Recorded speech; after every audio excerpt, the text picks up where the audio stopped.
Pista ni San Juan, isang napakasayang tradisyon kung saan nagbabasaan ang mga mamamayan ng San Juan City. At panoorin po natin yan, ito ang Tuklas Pinas.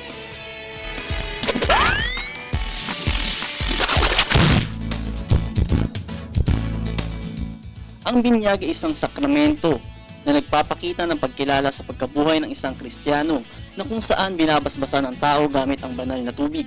Si San Juan Bautista, ang santong sinasabing nagbinyag kay Hesukristo bilang paghahanda bago siya mangaral sa mundo.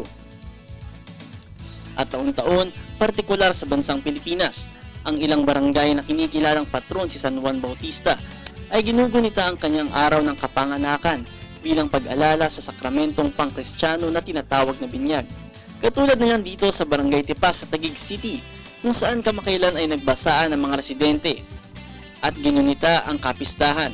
Dito sa Tipas, ang kanilang patron saint ay si Saint John the Baptist, na kung saan alam natin every June 24 kasi birthday niya yon.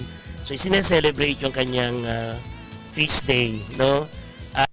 Katulad ng mga tradisyon na ginagawa, palibhasa kilala natin si Saint John na bilang taga-bautismo, kaya isa sa mga tradisyon na ginagawa after the High Mass, lumalabas at nagbabasaan ang mga binabasa ang mga tao.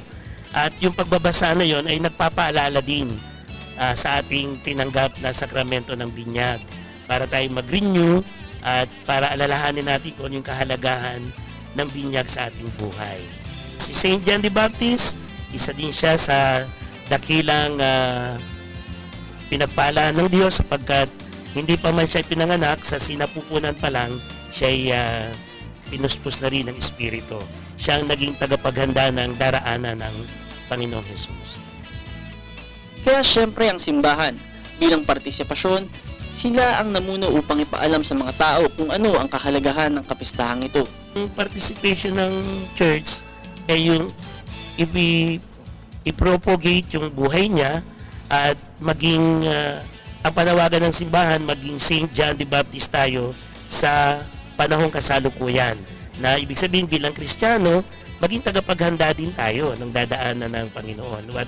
What my point is, alam naman natin meron second coming at naway sa muling pagbabalik ng Panginoon, tayo madatna na naka-ready at karapat-dapat na humarap sa Kanya.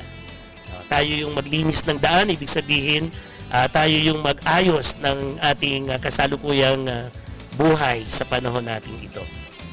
Siyempre, sa kapistahang ito, bawal ang pikon. Dahil malayang nagbabasaan ng mga tao gamit ang tabo, timba at matindi, may host pang kasama. Kaya mga biyaherong nasa jeep o kaniga na niyang sasakyan, kung ayaw mabasa, abay, mag-iba na ng ruta. Wala sa pinang basbas ni San Juan Bautista. Ayon nga kay Aling Nemi, isang deboto ni San Juan, na taon-taon ay sumasama at nakikibasa sa pista. Nakaugalian na namin yan, taon-taon yan. At pag kami nabasa na, masarap ang aming pakiramdam. Ayon sa mga residente rito, kapag nababasa sila, nakararamdam sila ng gaan sa pakiramdam. Yan daw ang kapangyarihang bigay ng Panginoon gamit ang santong si San Juan. Masaya, masayang nababasa, yun lang.